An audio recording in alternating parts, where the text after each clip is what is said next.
Bienvenue à tous pour les prévisions mondiales de ce 11 mai. Dégradation du temps par la péninsule ibérique avec une perturbation pluvio-orageuse qui remonte de Lisbonne en direction de l'ouest et du sud de la France, de la Suisse mais aussi du sud des îles britanniques. Dans ces régions, un temps pluvieux, agité et aussi une baisse vertigineuse des températures sur Madrid avec beaucoup de vent.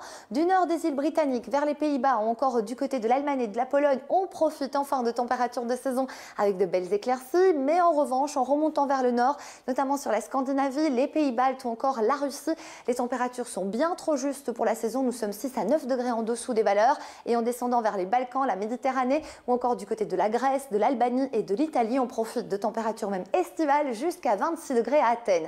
En direction des États-Unis, nous avons de l'air chaud humide qui donnera de fortes averses orageuses, notamment sur le Texas, le Mississippi ou encore l'Arkansas. La côte est subira l'influence d'une dégradation et toujours de fortes pluies, notamment sur Québec, Montréal et de la fraîcheur autour de la région des Grands Lacs. Forte chaleur sur Miami et Atlanta avec un risque de départ d'incendie.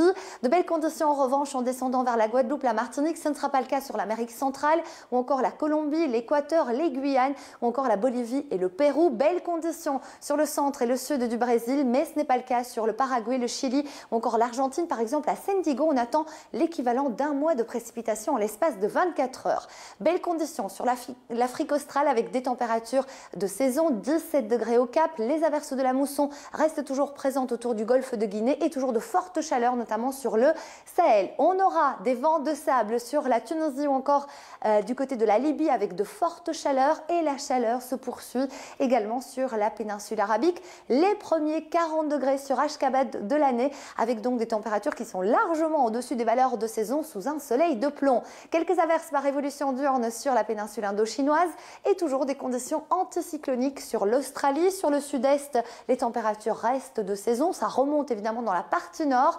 On retrouve de fortes pluies sur le nord de la Nouvelle-Zélande et les îles Fidji qui seront touchées progressivement par une dépression tropicale avec de fortes pluies ces prochaines 48 heures. On va à présent parler de notre actualité du jour qui nous emmène du côté du Québec. Les perturbations se succèdent ces 10 derniers jours. Conséquence, vous le voyez, des inondations spectaculaires. De nombreuses villes ont déclenché leur état d'urgence puisque de nombreuses personnes ont dû être évacuées. La situation restera très agitée côté météo. Merci à tous.